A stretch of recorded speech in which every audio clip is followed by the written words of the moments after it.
నమస్కారం ఘంటారావానికి స్వాగతం. ముందుగా ప్రధాన అంశాలు. హైదరాబాద్కు చేరుకున్న విదేశీ ప్రతినిధుల బృందం. భారత్ బయోటెక్లో కరోనా టీకా పురోగతిపై పరిశీలన.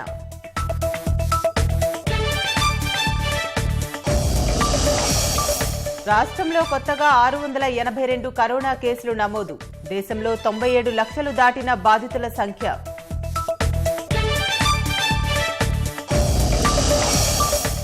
విధులకు ఆటంకం కలిగించారని నేరేడ్మెట్ ఆర్ఓ పోలీసులకు ఫిర్యాదు. ఏ పార్టీకి అభ్యర్థికి అనుకూలంగా వ్యవహరించలేదని వెల్లడి. కాసేపట్లో సింఘు సరిహద్దు వద్ద రైతు సంఘాల భేటీ. కేంద్రం ప్రతిపాదనలపై నిర్ణయం తీసుకోనున్న అన్నదాతలు.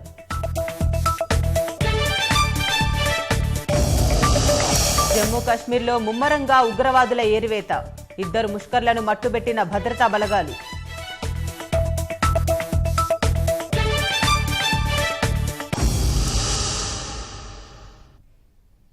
కరోనా టీకాల తయారీపై అధ్యయనానికి విదేశీ ప్రతినిధుల బృందం హైదరాబాద్కు చేరుకుంది.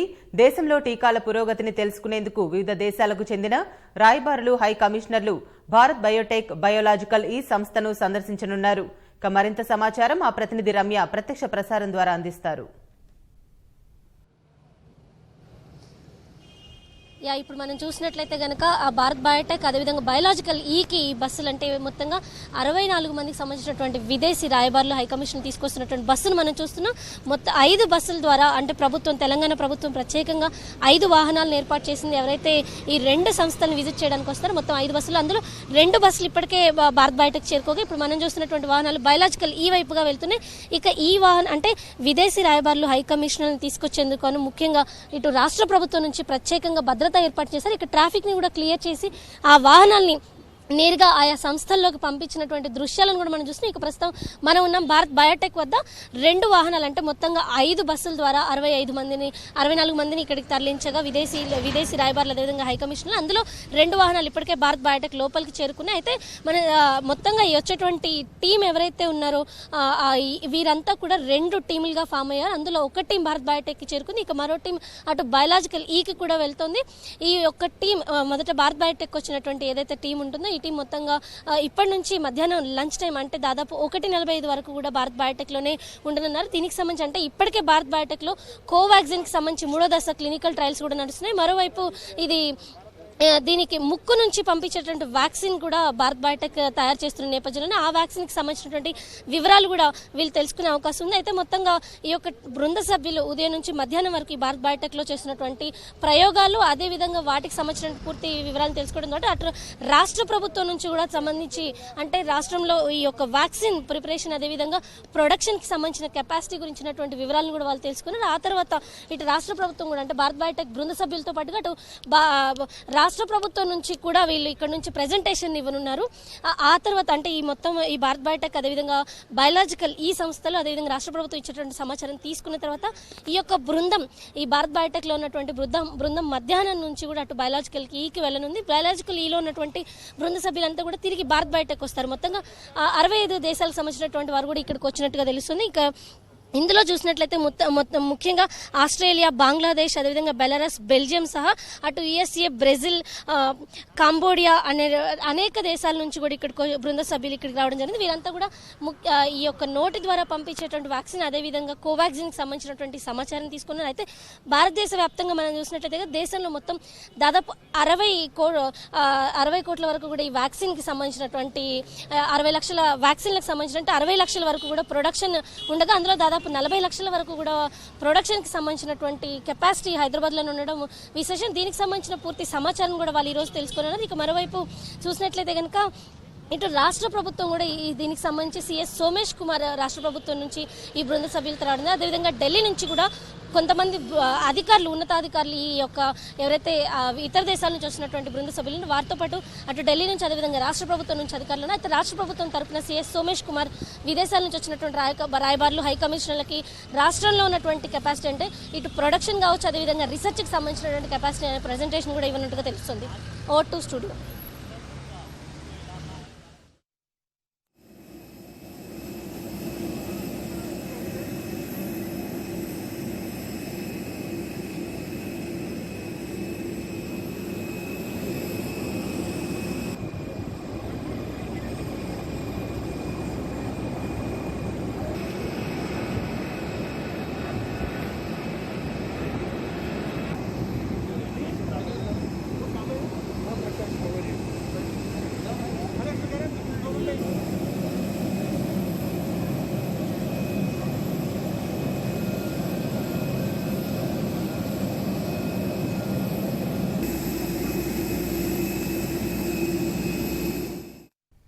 కేంద్ర ప్రభుత్వం తెచ్చిన వ్యవసాయ చట్టాలకు వ్యతిరేకంగా దేశ రాజధాని సరిహద్దుల్లో రైతుల ఆందోళన 14వ రోజు కొనసాగుతోంది.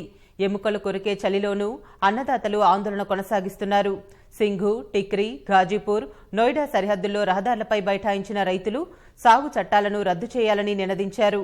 కొత్త చట్టాలను రద్దు చేయడం కుదరదని కేంద్ర హోంమంత్రి అమిత్ షా తేల్చి చెప్పిన నేపథ్యంలో రైతు సంఘాలు నేడు భవిష్యత్ కార్యాచరణ రూపొందించనున్నాయి. ఇటు సాగు చట్టాల్లో సవరణలపై ప్రతిపాదనలను కేంద్ర ప్రభుత్వం రైతు సంఘాలకు పంపింది. నూతన సాగు చట్టాలను ఉపసంహరించుకోవాలంటూ దేశ రాజధాని సరిహద్దుల్లో రైతుల ఆందోళన కొనసాగుతోంది. మొక్కవోని దీక్షతో 14వ రోజు అన్నదాతలు నిరసన కొనసాగిస్తున్నారు. ఉద్యమ కేంద్రాలుగా ఉన్న సింఘు, టిక్రీ, సైఫాబాద్, జురోదా, లాంపూర్ వద్ద రైతుల ఆందోళన కొనసాగుతోంది. కర్షకుల ఉద్యమానికి పలువురు నేతలు మద్దతు ప్రకటిస్తున్నారు.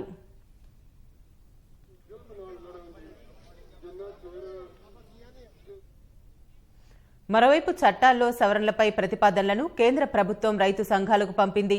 ప్రభుత్వ మార్కెట్లను బలోపేతం చేసేలా చట్టాల్లో సవరణ చేస్తామన్న కేంద్రం ఏపీఎంసీలపై రైతుల అభిప్రాయాలకు అనుగుణంగా సవరణలు చేసేందుకు సుముఖత వ్యక్తం చేసింది. ఏపీఎంసీల్లో ఒకే ట్యాక్స్ ఉంటుందన్న సవరణకు తాము సానుకూలమన్న కేంద్రం ప్రైవేటు కొనుగోలుదారుల రిజిస్ట్రేషన్ను తప్పనిసరి చేసేలా సవరణ చేస్తామని రైతులకు తెలిపింది. ప్రైవేటుతో పాటు ప్రభుత్వం కూడా పంట సేకరణ చేసేలా చట్టాల్లో మార్పు చేస్తామన్న కేంద్ర ప్రభుత్వం వ్యాపారులు రైతుల ఒప్పంద వివాద పరిష్కారంలో ఎస్డీఎంల అధికారాల సవరణకు సైతం సుముఖత వ్యక్తం చేసింది. ఒప్పంద వ్యవసాయంలో సివిల్ కోర్టును ఆశ్రయించేందుకు వీలు కల్పించేలా సవరణ చేస్తామని, ఒప్పంద వ్యవసాయంలో రైతుల భూములకు రక్షణ కల్పించేలా సాగు చట్టాల్లో సవరణ చేస్తామని తెలిపింది. కనీస మద్దతు ధరపై రాతపూర్వక హామీ ఇస్తామని ప్రతిపాదించిన కేంద్ర ప్రభుత్వం పంట వ్యర్థాల దహనం అంశంపై పంజాబ్, హర్యానా రైతుల అభిప్రాయాలకు అనుగుణంగా నిర్ణయం తీసుకునేందుకు ముందుకొచ్చింది.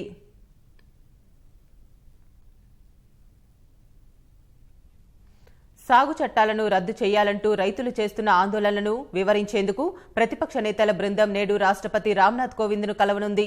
సాయంత్రం 5 గంటలకు 5 నేతలకు తనను కలిసేందుకు రాష్ట్రపతి అవకాశమిచ్చారు.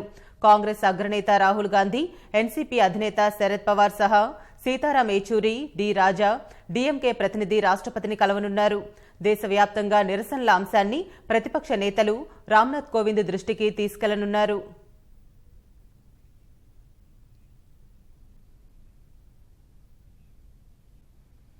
దీనికి సంబంధించి మరింత తాజా సమాచారాన్ని మా ప్రతినిధి విద్యాసాగర్ ఢిల్లీ నుంచి ప్రత్యక్ష ప్రసారం ద్వారా అందిస్తారు.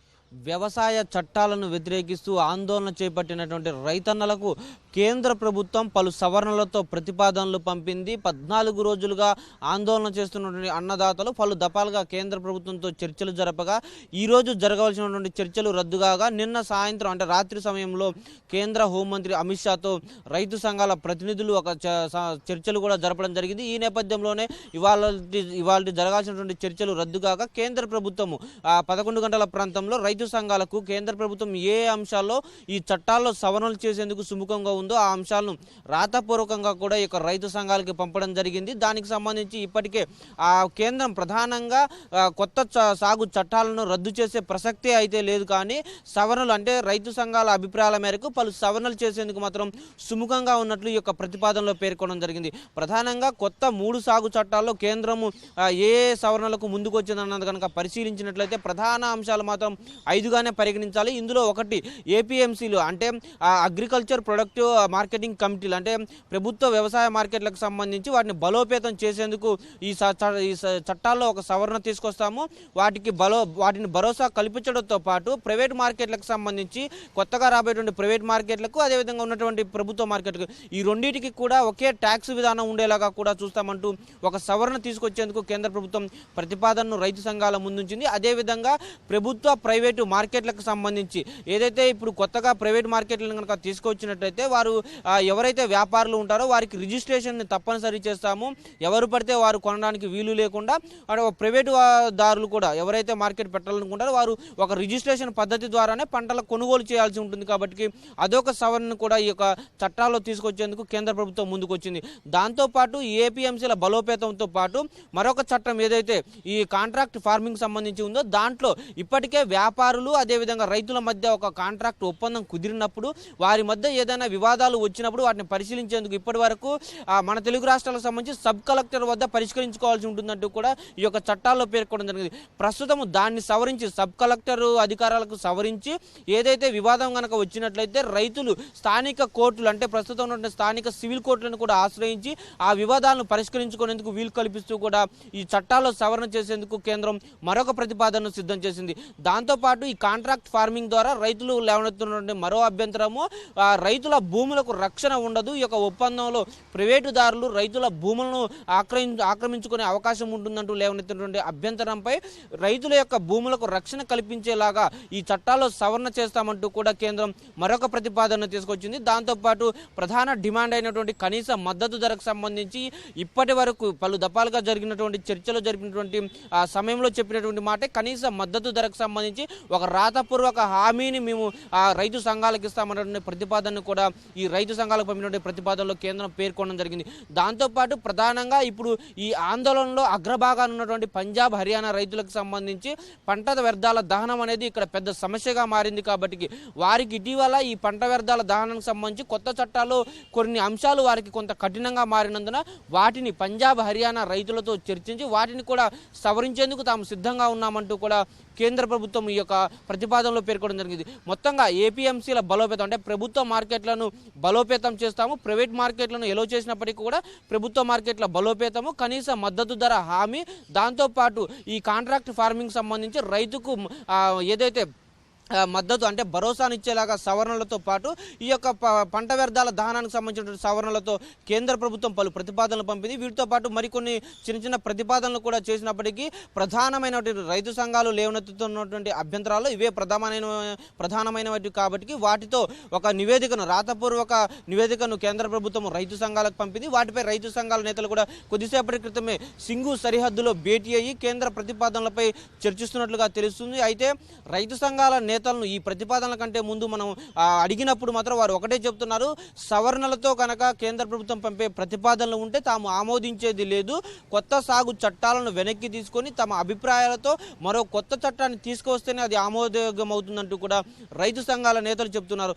అయితే ఇప్పటికే కేంద్రం 5 దఫాలుగా చర్చలు జరపడము, నిన్న మరోమారు కేంద్ర హోంమంత్రి అమిత్ షానే స్వయంగా రంగంలో దిగి రైతు సంఘాల నేతలు 13 మంది సభ్యులతో ఒక భేటీ నిర్వహించి 2 గంటల పాటు కొంత వీటన్నిటి దృష్ట్యా సానుకూలంగా అంటే కేంద్రం తీసుకొచ్చినటువంటి సవరణలకు రైతు సంఘాలు ఏమైనా సానుకూలంగా స్పందించే అవకాశం ఉంటుందా? 14 రోజుల నుంచి కూడా ఢిల్లీ సరిహద్దుల్లో అన్నదాతలు ఎముకలు కొరికే చలిలో తమ ఆందోళన కొనసాగిస్తున్న నేపథ్యంలో ఇప్పుడు మొదలైనటువంటి రైతు సంఘాల భేటీ చాలా కీలకంగా మారింది. కేంద్రం ప్రతిపాదనలపై ఎలాంటి నిర్ణయాలు తీసుకోబోతున్నారు అన్నది కొంత ఉత్కంఠగా మారింది. అయితే రైతు సంఘాల నేతలు ఈ భేటీ సుదీర్ఘంగా కొనసాగుతుంది. సాయంత్రం 4 గంటల ప్రాంతంలో తమ నిర్ణయాలు వెల్లడిస్తాము, ఈ యొక్క మొత్తం పూర్తిగా అన్ని రైతు సంఘాలను కలుపుకొని అన్ని రైతు సంఘాల అభిప్రాయాలను పరిగణలోకి తీసుకున్నాకే ఈ ఆందోళనకు సంబంధించి భవిష్యత్ కార్యాచరణ ప్రకటిస్తామంటూ కూడా రైతు సంఘాల నేతలు స్పష్టం చేస్తూ ఉన్నారు. Over to studio. పోడు భూములకు పట్టాల జారీ, జీవో 3 పునరుద్ధరణ, లంబాడాలను ఎస్టీ జాబితా నుంచి తొలగించాలనే డిమాండ్లతో ఆదివాసీలు నిరసన బాట పట్టారు. తెలంగాణ బంద్కు తుడుందెబ్బ పిలుపునిచ్చిన నేపథ్యంలో ఆదిలాబాద్లో ఆందోళనకు దిగారు. వేకువజామునే ఆర్టీసీ డిపోకు చేరుకొని ప్రధాన ద్వారం ముందు బైఠాయించారు. డిమాండ్ల పరిష్కారంలో ప్రభుత్వాల నిర్లక్ష్య వైఖరిని ఎండగడుతూ నినాదాలు చేశారు. ఆదివాసీల ఆందోళనతో బస్సులన్నీ డిపోలకే పరిమితమయ్యాయి. 15 రోజుల ముందే బంద్కు సహకరించాలని కోరామని, అయినప్పటికీ ఆర్టీసీ మొండిగా బస్సులు నడుపుతున్నందుకే తామీ నిరసనకు దిగాల్సి వచ్చిందని తుడుందెబ్బ రాష్ట్ర ప్రధాన కార్యదర్శి గోడం గణేష్ పేర్కొన్నారు. డీఎస్పీ వెంకటేశ్వర్లు ఆందోళన విరమించాలని కోరినా వారు వినిపించుకోలేదు. ఫలితంగా 3 గంటలకు పైగా బస్సులు డిపో వీడి బయటకు రాలేదు. బంద్ ఎప్పుడు విరమిస్తారని ప్రయాణికులు ఎదురు చూడాల్సి వచ్చింది. ఆదివాసీల నిరసన దృష్ట్యా పోలీసులు బందోబస్తును ఏర్పాటు చేశారు.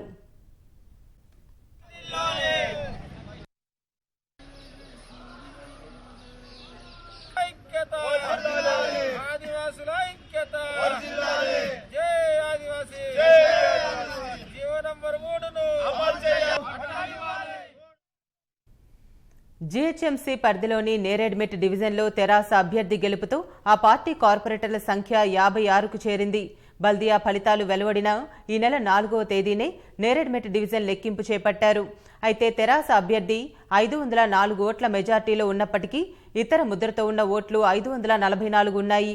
ఇతర ముద్రతో ఉన్న ఓట్లు మెజార్టీ కంటే ఎక్కువగా ఉన్నందున హైకోర్టు ఆదేశాలతో నేరెడ్మెట్ డివిజన్ ఫలితాన్ని ప్రకటించలేదు. తాజాగా ఇతర ముద్రలు ఉన్న ఓట్లు పరిగణలోకి తీసుకునేందుకు న్యాయస్థానం అనుమతించడంతో డివిజన్లో లెక్కింపును ఉదయం చేపట్టారు. సైనిక్పురిలోని భవన్స్ వివేకానంద కళాశాలలో లెక్కింపు కొనసాగింది. ఇతర గుర్తులున్న 544 ఓట్లను అధికారులు లెక్కించి ఇంతకుముందు ఆధిక్యంలో ఉన్న తెరాస అభ్యర్థి 668 ఓట్ల ఆధిక్యంతో గెలుపొందినట్లు ప్రకటించారు. అధికార పార్టీ అభ్యర్థి మీనా ఉపేందర్ రెడ్డికి మొత్తం 10,330 ఓట్లు రాగా రెండో స్థానంలో నిలిచిన భాజపా అభ్యర్థి ప్రసన్నకు 9,662 ఓట్లొచ్చాయి. మూడో స్థానంలో నిలిచిన కాంగ్రెస్ అభ్యర్థి మరియమ్మకు 3,437 ఓట్లు పోలయ్యాయి. కేసీఆర్ గారికి, కేటీఆర్ గారికి, మేనంపల్లి హనుమంతన్న గారికి ధన్యవాదాలు. మా నేరెడ్మెట్ 136 డివిజన్ నుంచి నేను గెలుపొందాను. చాలా హ్యాపీగా ఉన్నది.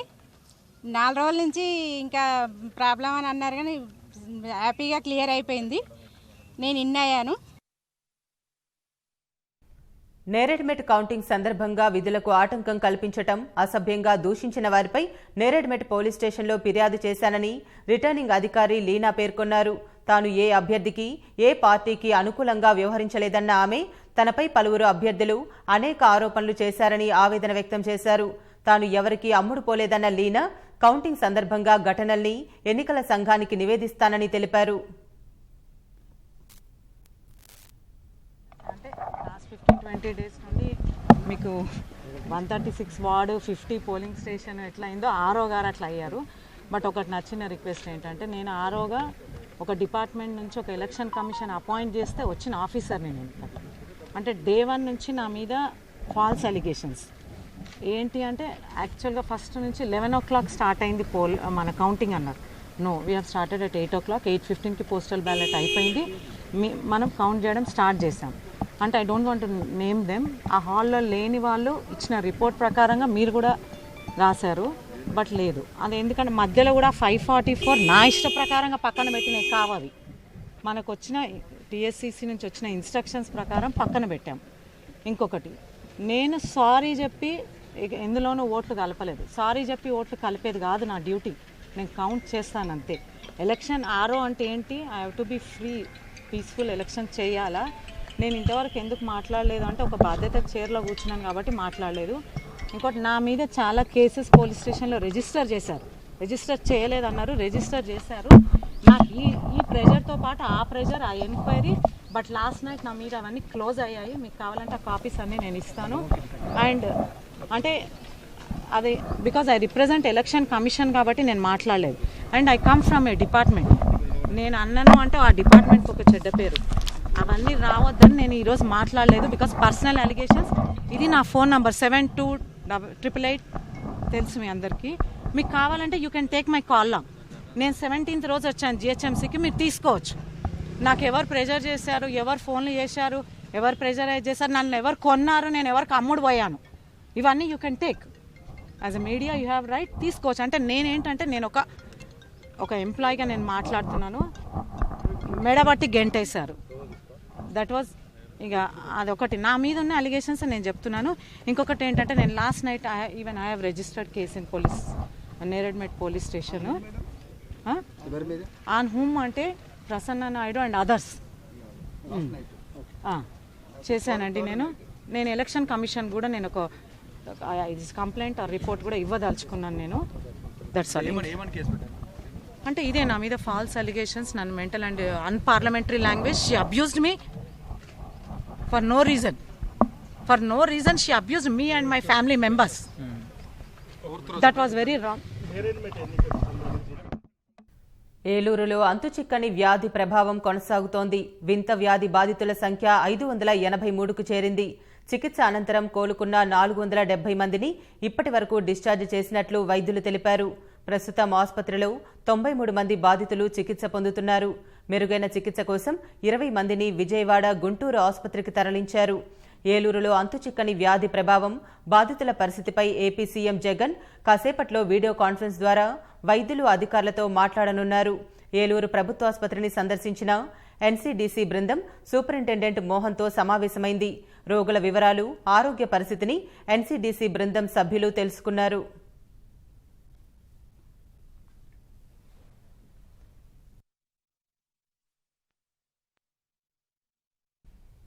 బ్యాంకు నుంచి రుణం తీసుకుని మోసం చేశారన్న అభియోగంపై హైదరాబాద్లోని కాసుకుర్తి సుజాత కన్స్ట్రక్షన్స్పై సీబీఐ కేసు నమోదు చేసింది. తప్పుడు నివేదికలు, ఫోర్జరీ పత్రాలతో అలహాబాద్ బ్యాంకు నుంచి 137 కోట్ల రూపాయల రుణం తీసుకున్నట్లు విచారణలో తేల్చారు. బ్యాంకు నుంచి తీసుకున్న రుణాన్ని ఇతర అవసరాలకు మళ్లించి తర్వాత రుణం ఎగవేసినట్లు అధికారులు గుర్తించారు. అలహాబాద్ బ్యాంక్ ఇండియన్ బ్యాంకులో విలీనమవడంతో ఇండియన్ బ్యాంక్ అధికారులు సీబీఐకి ఫిర్యాదు చేశారు. కేఎస్సీఎల్ ఎండీ జగన్మోహన్ రావు, సంస్థ డైరెక్టర్లు సుజాత, రాజేష్, రాధిక, మౌనికపై సీబీఐ కేసు నమోదు చేసి దర్యాప్తు చేపట్టింది.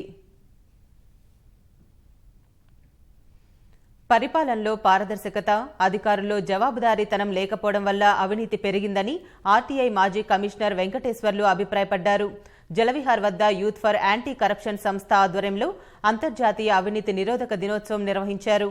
అవినీతిని అంతమొందించాలని యూత్ ఫర్ యాంటీ కరప్షన్ సంస్థ సభ్యులు పరుగు నిర్వహించారు. అవినీతి రహిత సమాజం నెలకొల్పడమే తమ లక్ష్యమని నినదించారు.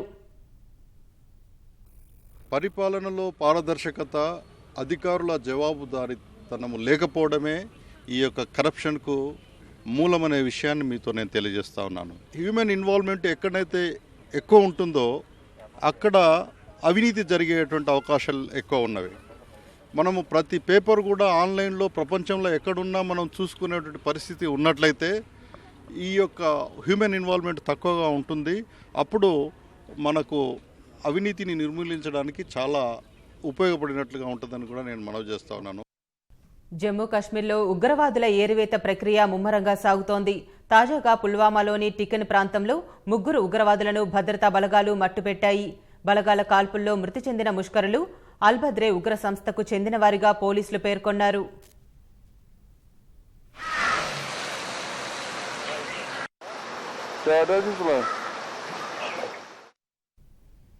తమిళ టీవీ నటి విజయ్ చిత్ర ఆత్మహత్య చేసుకున్నారు. ఈ ఉదయం చెన్నై శివారు ప్రాంతమైన నష్రత్పేట్టైలోని ఓ ప్రైవేట్ హోటల్లో ఆమె అనుమానాస్పద రీతిలో బలవన్మరణానికి పాల్పడ్డారు. నటిగానే కాకుండా ఓ మంచి టీవీ ప్రెజెంటర్గా కూడా చిత్ర గుర్తింపు తెచ్చుకున్నారు. పాండియన్ స్టోర్స్ సిరీస్లో చిత్ర వేసిన ముల్లా పాత్ర నటిగా ఆమెకు మంచి పేరు తెచ్చిపెట్టింది. చిత్రకు ఇటీవలే ఓ వ్యాపారవేత్తతో నిశ్చితార్థం కూడా జరిగింది. కెరీర్ ఉన్నత స్థితిలో ఉండగా ఆమె ఆత్మహత్యకు పాల్పడటం దిగ్భ్రాంతి కలిగిస్తోంది. మానసిక ఒత్తిడి కారణంగానే చిత్ర బలవన్మరణానికి పాల్పడి ఉండొచ్చని సన్నిహితులు అభిప్రాయపడుతున్నారు. తూర్పుగోదావరి జిల్లా సకినేటిపల్లి మండలం అంతర్వేది రేవులో మత్స్యకారుల వలకు భారీ టేకు చేప, ఎండ్రకాయ చిక్కాయి.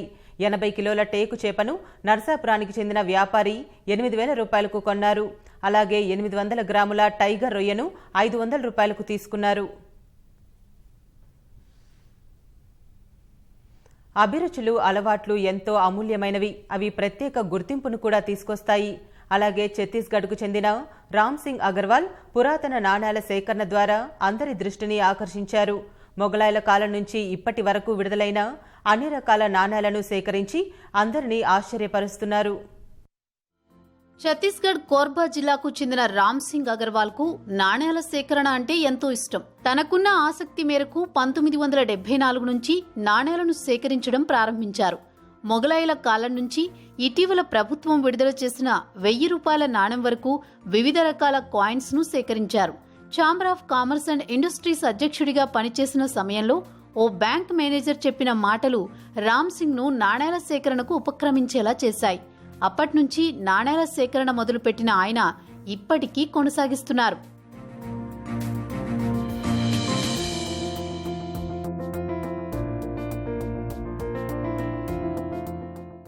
రాముడు, సీత, హనుమాన్ చిత్రాలు కలిగిన త్రేతాయుగం నాటి నాణేలు కూడా రామ్ సింగ్ సేకరించిన వాటిలో ఉన్నాయి. మొఘలాయుల కాలం నాటి నాణేలు, ఉర్దూ రచనలు కూడా సేకరించారు.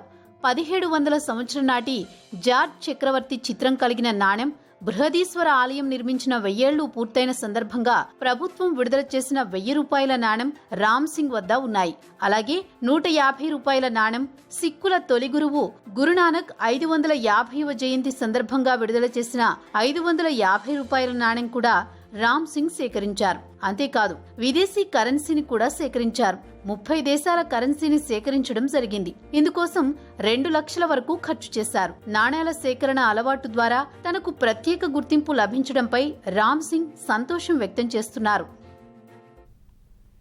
17 ఏళ్ల చిన్న వయసులోనే అంతర్జాతీయ టెస్ట్ క్రికెట్లోకి అరంగేట్రం చేసి అందరి దృష్టిని ఆకర్షించిన భారత wicket keeper batsmen Parthiv Patel ఆటకు వీడ్కోలు పలికారు. అన్ని ఫార్మాట్ల నుంచి రిటైర్మెంట్ తీసుకుంటున్నట్లు పార్థివ్ ట్విట్టర్, ఇన్స్టాగ్రామ్ వేదికగా ప్రకటించారు. భారమైన హృదయంతో ఆటకు స్వస్తి పలుకుతున్నట్లు ప్రకటించిన పార్థివ్ పటేల్ ఈ సందర్భంగా అనేక మందికి ధన్యవాదాలు తెలిపారు.